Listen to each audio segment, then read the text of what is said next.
Türkmenistandan viza üçin oçur almak isleýänler. Sizin dikkatinize. Türkiýe pirklejenýalary 7-nji aýyň 1-inden 11-nji aýyň 30-na çenli möhletle berilýär. Ýöne siz viza oçuruňyzy hökmani suratda 11-nji aýyň 10-ynda almalysyňyz. Sebäbi viza siziň pirklejenýalaryňyzyň wagtyny iň azyndan 20 gün möhleti galan bolsa kabul etýändir. Eger siz 11-nji aýyň 11-ni, 12-sine, 15-sine alan bolsaňyz, ol pirklejenýalaryňyz kabul edilmeýär we wizadan iza gaýtarylýar. Şonuň üçin hökman viza oçuruňyzy 11-nji aýyň 10-ndan öň almana synaşyň.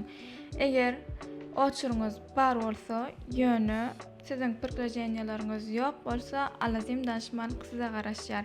Biz bilen hökman habarlaşyň, ynamly we siziň üçin iň gowy hyzmatlary ýerine ýetirýäris.